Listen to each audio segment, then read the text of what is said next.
आप सभी लोगों को नमस्कार। मैं सिंधु सभ्यता के कुछ प्रमुख स्थलों पर इस समय डिस्कस आपसे कर रहा हूं और ऐसा ही एक स्थल है हड़प्पा। आप जानते हैं कि हड़प्पा सिंधु सभ्यता का पहला स्थल है जो प्रकाश में आया, इसीलिए इस सभ्यता का नाम हड़प्पा सभ्यता भी कर दिया गया है। तो हड़प्पा के विषय में कुछ चीज़ें आपसे बिल्कुल पूछी जा सकती हैं और वहीं से हम लोग अपनी बात करते हैं। तो यहाँ हड़प्पा सभ्यता के विषय में हम लोग बात करते हैं। किसकी बात करते हैं? हड़प्पा सभ्यता के विषय में। तो यहाँ हड़प्पा सभ्यता के ऊपर हम लोग थोड़ी सी बात करें। यहाँ पर हम लोग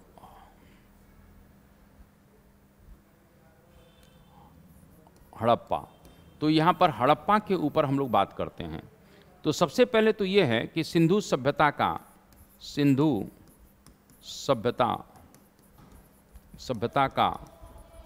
पहला स्थल, ये पहला स्थल है जो प्रकाश में आया।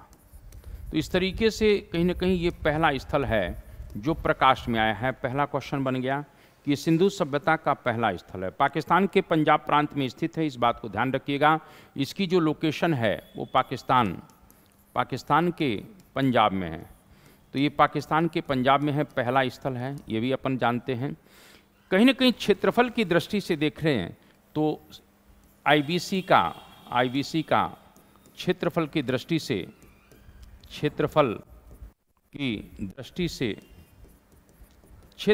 दृष्टि से दूसरा बड़ा नगर है, ये भी आपसे पूछा जा सकता है। तो क्षेत्रफल की दृष्टि से दूसरा बड़ा नगर है। यहाँ पर ये जो हड़प्पा है ये दो भागों में है, पश्चिमी भाग और पूर्वी भाग। तो जो पश्चिमी टीला है, इस ध्यान रखिएगा, व्हीलर ने उसे माउंट एबी कहा है।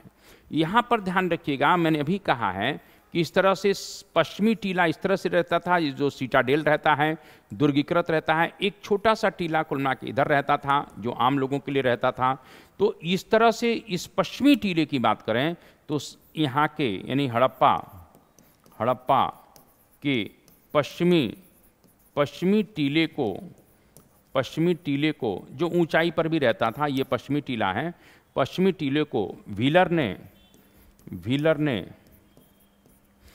माउंट एबी कहा है। क्या कहा है? माउंट एबी। तो इस तरह से पश्चिमी टीले को कहीं आ जाए कि सिंधु सभ्यता के पश्चिमी टीले में, हड़प्पा के पश्चिमी टीले को क्या नाम दिया गया है? तो माउंट एबी दिया गया है। एक अन्य टीला भी मिला है जिसे माउंट एफ कहते हैं, वो भी छोटा सा था। तो इस तरह से माउंट एफ भी कहीं ना कहीं इस प्रकार से ध्यान रख लेना। तो एक अन्य टीला अगर हम यहाँ पर बात कर लेते हैं तो एक अन्य टीला माउंट क्या मिला है? माउंट एफ मिला है। एक अन्य टीला जो मिला है वो माउंट एफ मिला है। और इस बात को थोड़ा सा ध्यान रखिएगा, ये क्वेश्चन आपसे पूछा जाएगा कि हड़प्पा का जो निचला नगर क्षेत्र है, तो हड़प्पा का जो निचला नगर क्षेत्र है उसे माउंट ई की संज्ञा दी गई है।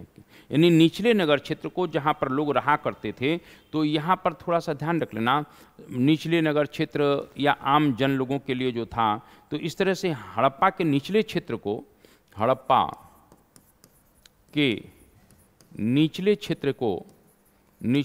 को जो कहीं कि पूरब में रहा करता था, कॉमन मैन के लिए होता था, उसको एक तरह से यहाँ पर माउंट ई भी कहा गया है। क्या कहा गया है? माउंट ई। ये थोड़ा सा कहीं ना कहीं पुरातत्व शास्त्रियों ने अपने अकॉर्डिंग डिनोट किया है इन चीज़ों से। यहाँ से बहुत सी चीज़ें मिल रही हैं, वो हम लोगों को जानना है। यहाँ से कब्रिस्तान के साक्ष्य भी मिल रहे हैं, यहाँ से कहीं ना कहीं 18 वृत्ताकार चबूतरे भी मिल रहे हैं। यहाँ 6 मतलब अन्नागार 6 इधर मिल रहे हैं और 6 इधर अन्नागार मिल रहे हैं, ये भी कुल मिला के पूछा जा सकता है। यहाँ पर एक तरीके से मजदूरों का श्रमिक आवास मिल रहा है रावी नदी के तट पर, क्योंकि ये जो नगर है, ये कौन से नगर है? यानी हड़प्पा जो है, ये हड़प्पा रावी के तट पर स्थित है। तो जब रावी के तट पर स्थित था तो व्यापारिक नगर भी है, ये भी हम बहुत अच्छी तरह जानते हैं। और हम लोग बहुत अच्छी तरह जानते हैं, अगर हड़प्पा के विषय में थोड़ी सी बातों को समझ लिया जाए तो हड़प्पा चूंकि पहले प्रकाश में आ रहा है, इसीलिए हड़प्पा को तोरण द्वार का नगर या गेटवे सिटी भी कहा जाता है। यानी इस हड़प्पा की बात अगर कर लेते हैं तो इसे तोरण द्वार नगर या कहीं ना कहीं गेटवे सिटी क्या कहा जाता है? गेट वे सिटी, तो इसको गेटवे सिटी भी कह सकते हैं, ये भी थोड़ा सा ध्यान रखिएगा। तो तोरण द्वार नगर या इसे गेटवे सिटी भी कहा जाता है।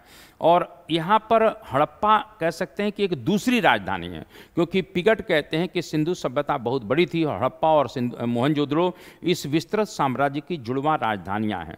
तो यहाँ पर ध्यान रख लेना, एक प्रकार से पिगट का स्टेटमेंट लेते हैं। पिगट कहते हैं कि हड़प्पा और हड़प्पा और मोहनजोदड़ो इस विस्तृत साम्राज्य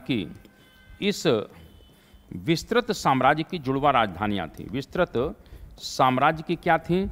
तो विस्तृत साम्राज्य की जुड़वा राजधानियाँ हैं। तो यहाँ पर थोड़ा सा ध्यान रखना, जुड़वा राजधानियाँ ये लोग कह देते हैं, ये भी क्वेश्चन आपसे पूछा जाएगा। हड़प्पा का उल्लेख ऋग्वेद में भी आता है, जैसा कि हम जानते हैं कि व्हीलर कहते हैं कि ऋग्वेद में वर्णित हरियूपिया की पहचान हड़प्पा से किया है। यानी हम यहाँ पर बात कर सकते हैं कि व्हीलर ने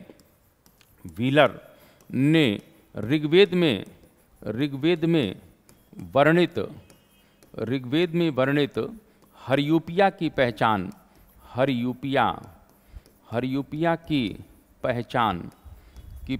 किससे की है? तो स्वाभाविक रूप से हड़प्पा से किया है, ये भी थोड़ा सा ध्यान रखना। हरियूपिया की पहचान हड़प्पा से में कहते हैं। अब यहाँ से कुछ एविडेंस जो मिल रहे हैं वो थोड़ा सा हमारे लिए जानना बहुत ज़रूरी है।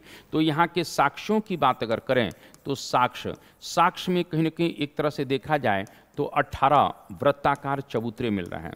18 वृत्ताकार चबूतरे, यानी इसका मतलब ये है, और ये रावी नदी के तट पर सब मिल रहे हैं। इसका मतलब ये है कि कहीं न कहीं रावी नदी से जब पानी के जहाज से या नावों से अनाज आते थे तो इन वृत्ताकार चबूतरों पर रखा जाता था। वहीं पर पास में श्रमिक आवास भी मिल रहा है, यानी यहाँ से श्रमिक आवास के शास्त्र भी मिल रहे हैं। इसका मतलब चबूतरों पर जो है श्रमिक लोग जो है नावों से उतार कर रखते होंगे। और यहाँ ग्रेनरी मिल रही हैं, यानी 12 यानी 6 एक साइड में है, ऐसे इस तरह से ध्यान रख लेना। इस तरीके से 6 ग्रेनरी इस साइड में है और 6 ग्रेनरी इस तरीके से, यानी 6 कमरे जो है हमको यहाँ पर देखने को मिल रहा है। तो इस तरह से कुल 12 ग्रेनरी यानी 12 अन्नागार मिल रहे हैं। ये ध्यान रख लेना, 6 की पंक्तियों में है, यानी ये 12 अन्नागार कैसे हैं? 6 की पंक्तियों में है। ये थोड़ा सा ध्यान रखना, 6 की पंक्तियों में है। तो मेरा ये कहने का मतलब है कि यहाँ पर कुल 12 अन्नागार मिल रहे हैं, श्रमिक आवास मिल रहा है, वृत्ताकार चबूतरे मिल रहे हैं, गेहूं और जौ के एविडेंस भी यहाँ से मिल रहे हैं। तो इससे लगता है कि ये कहीं ना कहीं गेहूं जौ बाहर से आ रहा है और यहाँ रखा जा रहा है। तो गेहूं और वृत्ताकार चबूतरों में मिल रहे हैं गेहूं और जौ के साक्ष्य, गेहूं और जौ के साक्ष्य भी मिल रहे हैं। तो गेहूं और जौ के साक्ष्य में मिल रहे हैं, ये भी प्रश्न आपसे बिल्कुल पूछा जाएगा, इस बात को ध्यान रख लेना। अब आते हैं कि यहाँ पर कब्रिस्तान के साक्ष्य में मिल रहे हैं। तो समाधि R37, और कहीं ना कहीं यहाँ ध्यान रखना, यहाँ से कब्रिस्तान के साक्ष्य में मिल रहे हैं। तो कब्रिस्तान के साक्ष्य मिल रहे हैं, ये ध्यान रख लेना। तो यहाँ 2 कब्रिस्तान है, लेकिन जो सबसे बड़ा था कब्रिस्तान के साक्ष्य, तो एक है समाधि R37 और एक है समाधि HR। तो ये दोनों पूछा जा सकता है कि R37 और HR क्या है। तो हड़प्पा के कब्रिस्तान है, ये भी प्रश्न आपसे पूछा जा सकता है। ये बस्ती के बाहर, कब्रिस्तान ऑटोमेटिक बस्ती के बाहर रहता था। और स्वाभाविक रूप से जो कब्रिस्तान की खुदाई हुई है, तो R37 से कुल 90 कंकाल मिले हैं। इसमें 37 में 87 में गठिया था, ऑर्थराइटिस था। यानी समाधि R37 से खुदाई जब हो रही है तो 90 कंकाल मिलते हैं, और जब 90 कंकाल मिल रहे हैं तो इसमें 87 एक ही बीमारी से मर रहे हैं, और वो है गठिया से। किस बीमारी से? गठिया से, जिसको हम ऑर्थराइटिस कहते हैं। क्या कहते हैं? ऑर्थराइटिस।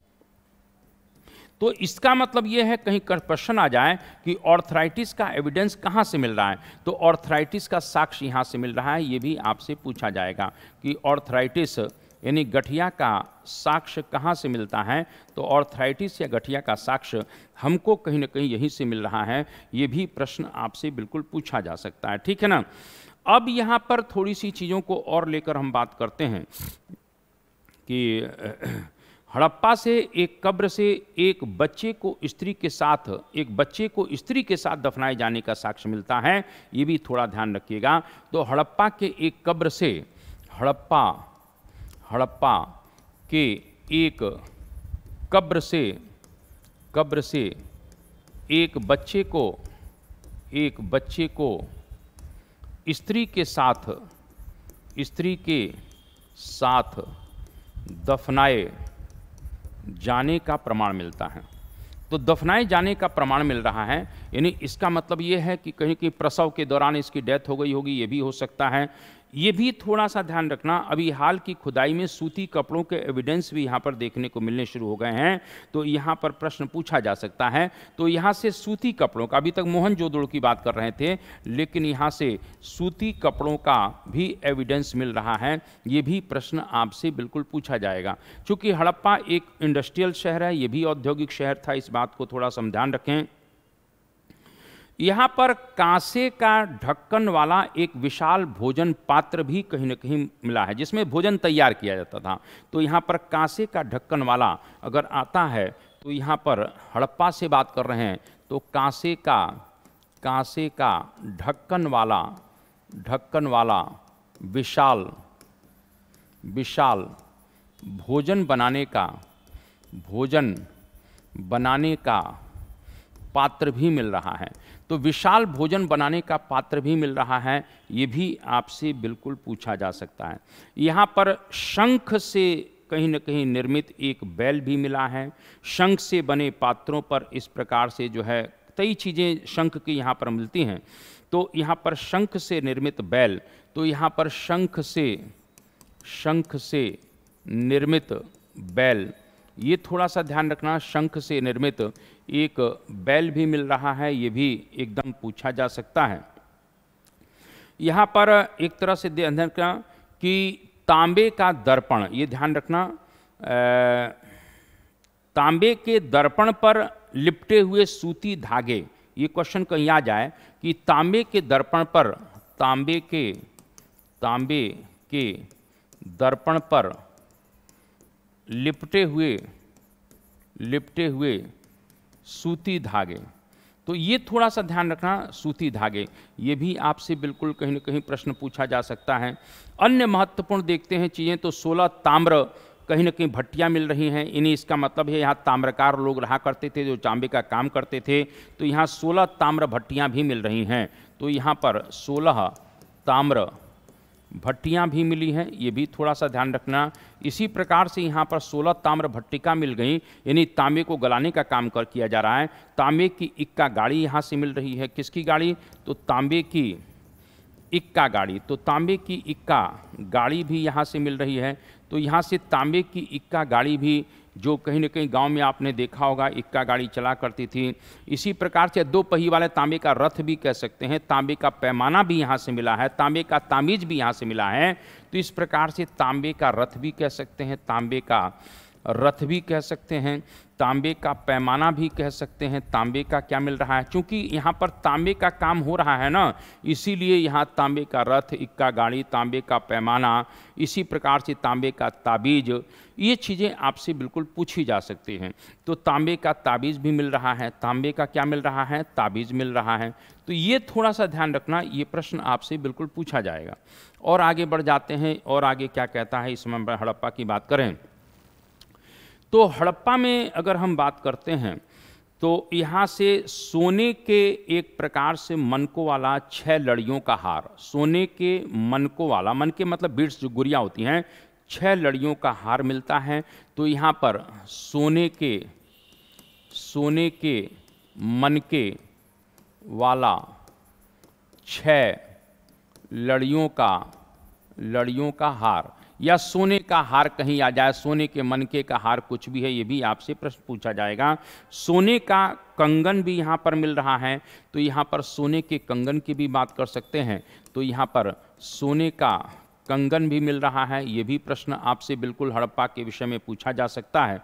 यहाँ पर थोड़ा सा एक और चीज़ें पूछी जा सकती हैं। लाजवर्द हम लोग जो है कहाँ से मंगा रहे हैं, एक कीमती पत्थर होता था, और वो जो है एक प्रकार से बदख्शां से मंगा रहे हैं। तो लाजवर्द का लॉकेट भी यहाँ से मिला है, ये भी आपसे पूछी जाएगी। यानी लाजवर्द का लॉकेट कीमती स्टोन है, तो यहाँ पर लाजवर्द का लॉकेट भी मिल रहा है, ये भी थोड़ा सा आ सकता है कि लाजवर्द का लॉकेट, तो ये भी थोड़ा सा प्रश्न हम लोग जो है कहीं ना कहीं पूछे जा सकते हैं। और मैंने अभी कहा है कि यहाँ पर धान के, जौ के बहुत से एविडेंस यहाँ पर मिले हैं।